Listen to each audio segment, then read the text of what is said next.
Greetings and welcome to my garage, the junk drawer of every house.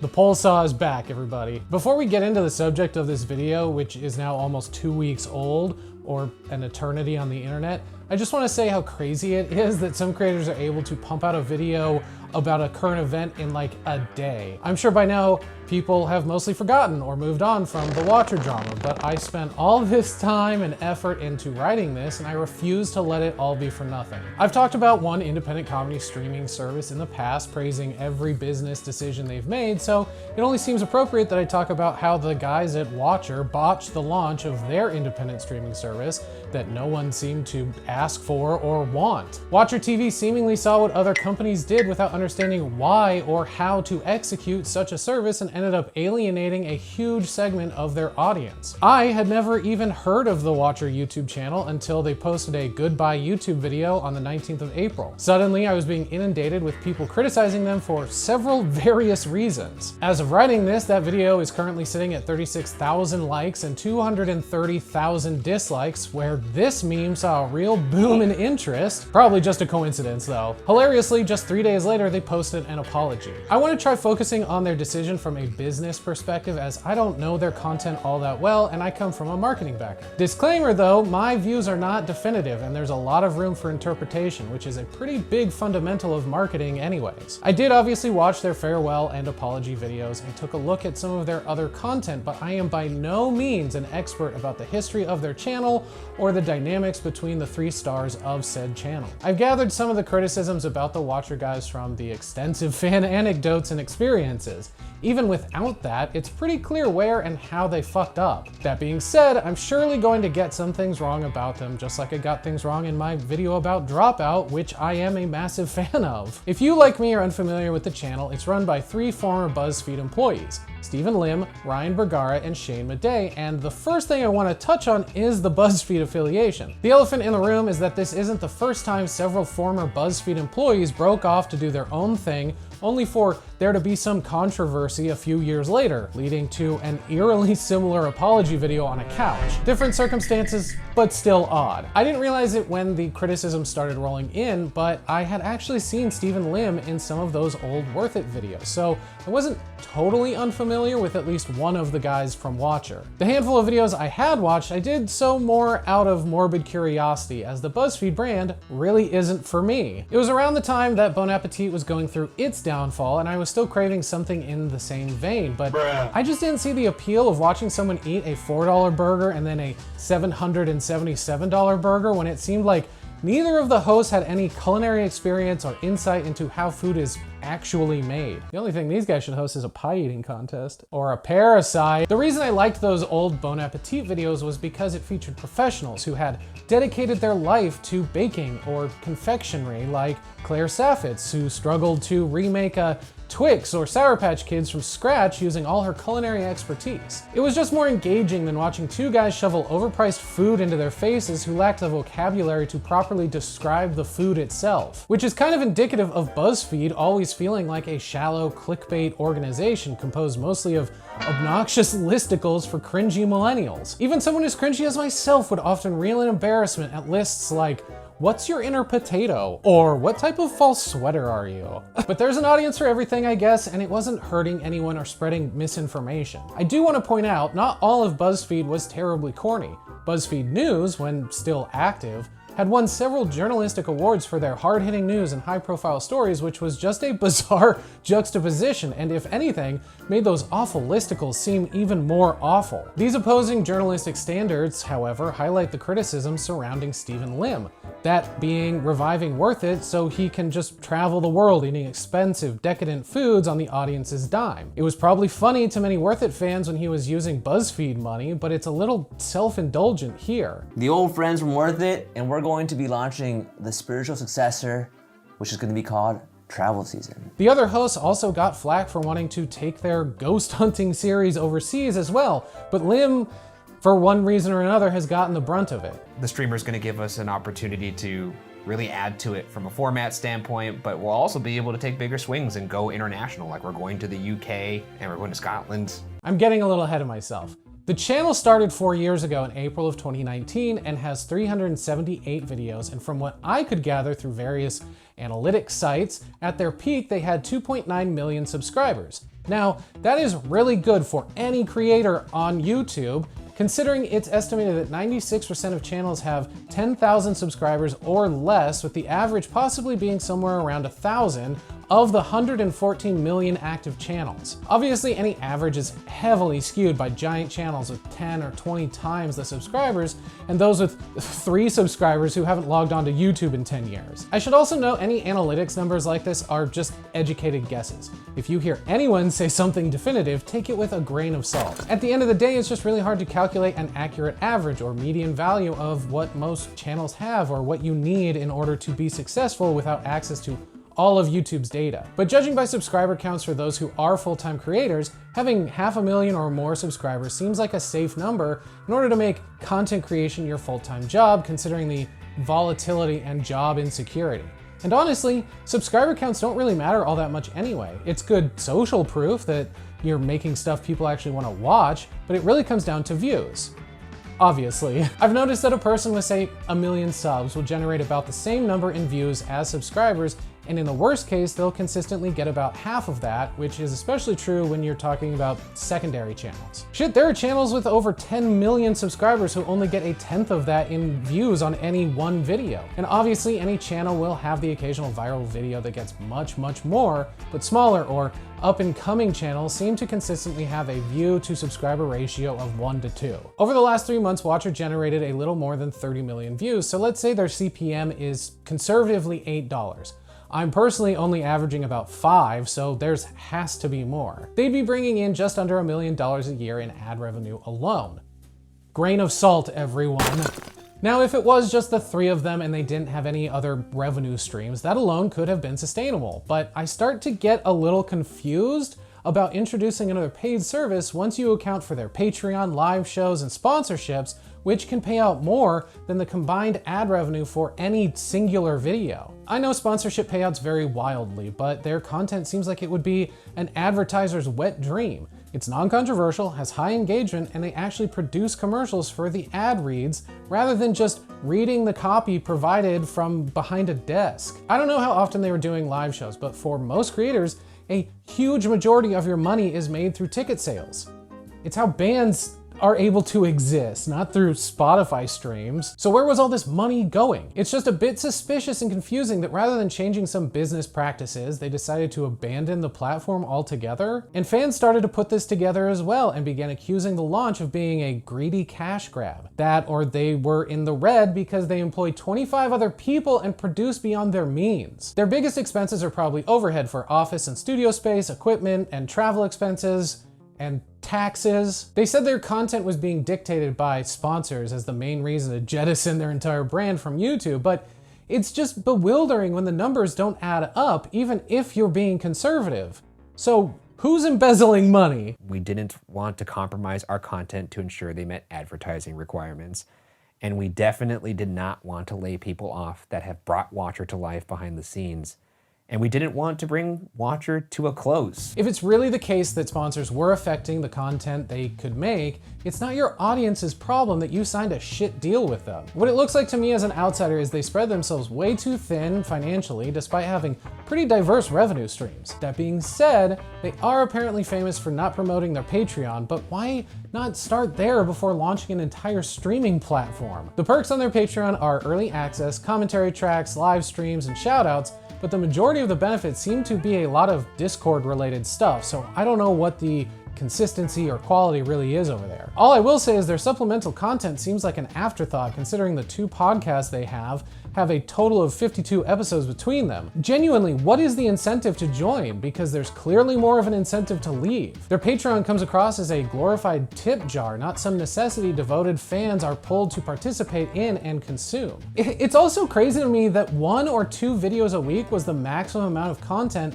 they were able to produce, considering they have a team of 25 people. Do your ghost hunting videos really need to be an hour long? We all know that anything beyond 15 or 20 minutes can be a hard sell on YouTube, so why not trim the fat in the production and make more digestible content that's less of a commitment for yourself and your viewers? What are you paying 25 people to do exactly besides create motion graphics and visuals and physical props and sets that add nothing of real value to the content itself? like polishing a turd. A big fat bloated turd you can't flush. It's just shallow and superficial window dressing that doesn't address the actual substance of the content itself, and the more you think about it, the more it seems like they wanted to buy a bunch of new toys and then hire someone else who actually knew how to use them. Did they really need to pay this guy to operate a Steadicam just to film a telephone? It's like jangling your keys in front of a child in order to get their attention. And this is maybe the biggest problem their fans had with this announcement. None of them asked for this. So many of the comments said as much, citing that their early videos were just text on a blank screen, which was enough. In my opinion, it's also not why people watch YouTube to begin with. Sure, there is a place for high quality content on here, but how many of us are really expecting to open up the app and see productions that rival that of Citizen Kane? I would go so far as to say people watch YouTube to get away from that for the most part. We're here for a silly ghost hunting video or history explained by a Muppet or whatever. Not YouTube poop absurdity that's filmed in IMAX. And over the years, YouTube has disrupted traditional media and the Hollywood machine. To be fair, at this point, it's kind of conformed to it, so yeah, I don't know, sort of a win-lose scenario. They have at this point walked back their initial plans outlined in their Goodbye YouTube video, which was that all new content would be released exclusively on WatcherTV.com for a monthly cost of $6 a month or $60 a year. They said they'd release trailers and season premieres on YouTube, but there's a few things wrong here. One is the execution of the launch itself. It caught their fans off guard with no lead up beyond vaguely mentioning something new is coming. No beta testing, no time for them to gain feedback about the project from the people who would be, paying for it. In the case of Dropout, it started in a similar way, but with a lot more information about how it would function, and I believe it was initially only like $3 a month. It was a service for super fan early adopters who could afford to toss them a couple of bucks in exchange for access to their decades-long back catalog that was nicely organized and included only a few exclusive new shows. It was also a product of College Humor, a website that had been around for almost 20 years that also benefited from IAC investment funding and had a very loyal following and the brand recognition to back it up. They were similarly also trying to get away from a business model that was heavily reliant on inconsistent ad revenue that was becoming unsustainable for a company that employed 100 people at the time. Dropout didn't paywall all their new content, and they did release entire seasons of some of the exclusive shows to YouTube once they had finished their run on the platform. In the Watcher apology video, they stated their new releases would function in a similar way moving forward.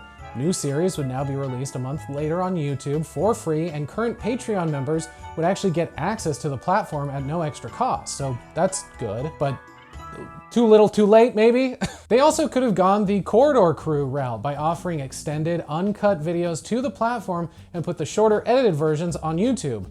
Or on fucking Patreon. Another issue is how much of their audience are casual viewers versus die-hard fans, and who is Watcher TV for exactly? They couldn't have possibly thought that all or even a majority of their subscribers would follow them to this new platform. I mean, they clearly thought the conversion would be on the higher end, but current digital conversion rates are only somewhere between 2.5% and 3%. Conversion rate specifically for influencer marketing is a wider margin of 1 to 5%, so with a maxed out conversion rate and a current subtotal of 2.8 million, they'd bring in $840,000 a month at 5% and $168,000 at 1%. Even on the low end, they'd still be making over $2 million a year, but again, that doesn't account for any other revenue. I swear they must have thought that it was gonna cost like $100,000 to make one video, which, if you're traveling around the world to eat gold leaf and explore haunted castles in Belgium or whatever, makes sense, but it's not necessary. More importantly, they didn't account for the economic elasticity of their customers. At the end of the day, their content is a luxury product, and their core demographic can easily justify downsizing another subscription from their cost of living. Entertainment falls in the middle of Maslow's hierarchy of needs, which is above security and employment, and then food, water, and shelter. Did they really think that people would be watching from their tent city hovel? It's just so completely out of touch with the current state of the US economy. And I would hazard a guess that their main audience are college students and younger people who have just entered the workforce. It's just tone deaf to not understand this demographic is usually living on a shoestring budget where the typical meal is eating a brick of dry ramen and snorting the season packet as a little pick-me-up before a cram session. Oh, I can taste math. Oh. I mean, they didn't even need to make a third-party platform to generate more income. Their Patreon was right there if they had only promoted it. Different tiered price points would have allowed for fans to choose an option within that 1 to 5% CTR they were aiming for that fit within their budget. It would have garnered way more goodwill to sell something flexible that addressed how $6 ain't nothing for a lot of people, particularly international audiences where the exchange rate for $6 could be a week's worth of groceries in their country's currency. As of writing this, the Watcher Patreon has 13,877 total members and 5,751 paid members. Remember, they also have 2.8 million YouTube subscribers. And to put that into perspective, let's compare that with another channel that has about half the subscribers. Red Letter Media, bringing them up again, has 1.5 million subscribers and just about 17,927 total members with 9,980 paying members, about 40% more than Watcher. That is a paid Patreon member difference of roughly 46% to 80% for a channel with half the subscribers. This could be that Watcher audiences skew younger than Red Letter Media's, but there's always a way to shift your content to reach a group who has a little extra money in the bank or a job that doesn't require they wear a little apron and name tag. The only thing I can think is that it would take too much time and effort to refocus and promote and come up with better and more consistent exclusive content. Hi everybody. I had a bit of an audio issue with the original recording about halfway through, so we're doing this in sweatpants the next day. Red Letter Media's business runs in a similar fashion and doesn't even have sponsored ad reads or live shows that is operated by 3 elderly hack frauds who build, shoot, edit, research, write, and perform all their content who only occasionally have their friends contribute. The quality is just fine and their audience seems happy with it as well when looking at these numbers. So again, I ask, what do those 25 full-time employees even do at Watcher? Shit, even Dropout employs fewer full-time people and releases a video Monday through Friday, not once or twice a week. And maybe it's not fair to compare the two because I know some of their talent are paid as contractors who are professionally trained comedians, writers, and performers that have a ton of familiarity working in and outside of traditional media who bring decades of experience to the table, and the other are 3 guys who used to write BuzzFeed articles about being a potato. One of their other arguments for the existence of the platform was so they could continue to pay their workers a livable wage, which is great, but all I can think at this point is they dug a hole and would feel bad scaling back. And while they could save some money by laying people off, they kinda can't after this debacle because that would make them look even worse. In both videos, they kept saying how they wanted to make bigger and better shows because that's what their fans expected, but by now, we know this is a fallacy. One or some or even all of them come across as creators who want to reach some higher echelon of esteem in the traditional media landscape by saying they want to bring TV quality content to the channel. And it just ends up feeling like vanity. What they should have been doing is looking at ways to improve what they already had because, again, for 96% of channels, making it on YouTube is a pipe dream. They put too much stock in the idea that better quality equals better content and want to be praised for making television-level videos. Why? Traditional media like TV and film are old forms of communication. That's not to say they're going anywhere or that no one should want to enter that space, but it's definitely gotten harder and continues to get worse, and I'm just so confused that's where they wanted the company to go. Especially if they took a page from Dropout, who are actively going against the grain. When their IAC funding dried up, pushing Dropout as a platform was basically a last resort, and that's a big difference. Now, because I'm not a fan and know very little about the dynamics of the group, I can't speculate, well, shouldn't speculate, on how each of them felt about this decision. But I do have eyes, and I can see how uncomfortable they all are in different ways in both the announcement and apology videos. The awkwardness in that apology video makes more obvious sense, so I won't comment on that beyond the fact that Stephen Lim barely speaks. However, it is still important to analyze even slightly because the optics of how they went about selling this move as the faces of the channel affects audience perception. Effectively expressing the reason a product or service should exist when selling it is like half the challenge. So from a purely PR perspective, there are a few things that stand out to me as being off-putting. Shane, for example, sheepishly fidgets and barely looks at the camera and seems more disappointed than excited about this new venture. He then makes an appeasing quip for the audience about password sharing. And look, you can share it, you know, with your friends. That's true. What are we gonna do?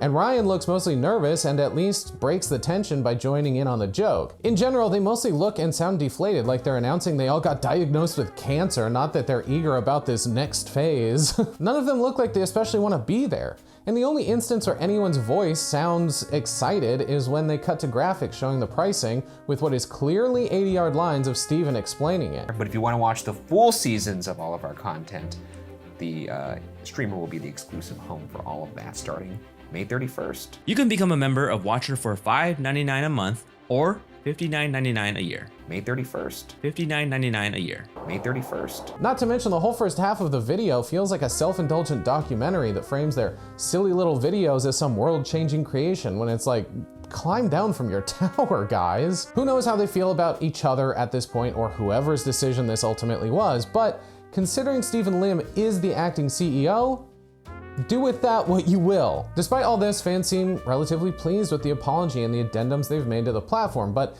they keep losing Patreon members and YouTube subscribers and have burned a whole lot of people. I just don't see how they can stay relevant after this without even bigger changes. You know, what guarantees are there that something like this won't happen again? At least some of their fans will always be waiting for the other shoe to drop, and that's not a great headspace to be in as a consumer of content.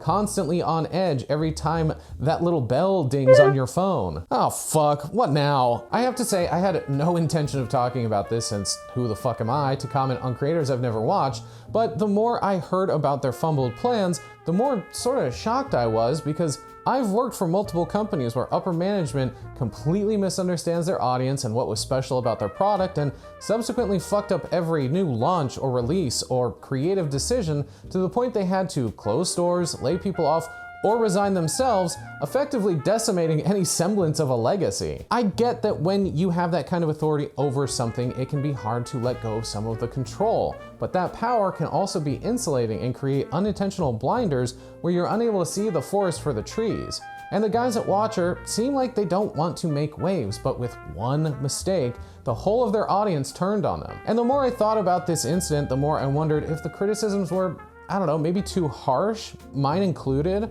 But then I remembered there are plenty of larger creators who haven't made similar mistakes, so that's not really an excuse. So why all the backlash? Is it possibly due to the fact that it seems like most of their views come from actual fans and not first-time viewers? Could that loyalty have maybe trapped them in their own little bubble and given them a false sense of security? Like that any business decision or content they create would be enjoyed and loved without criticism. 75% of my views come from people not subscribed who aren't familiar with my voice or sense of humor or opinions and beliefs. And in some ways that's helped me reflect on the things I say and how I say them on such a public platform, for better or worse. Every video I put out, I learn something new about how to exist here and I try to adjust accordingly. My comments aren't only people showering me with praise, and that really humbles you and forces you to question if what you're making is enjoyable or boring or needless. Being on YouTube for less than a year has been the most attention I've ever received on the internet, and it's fucking scary, so I can't imagine the pressure and responsibility Watcher is under to succeed and grow. So with that in mind, I don't think anyone should fully blame them for this literal failure to launch a streaming platform.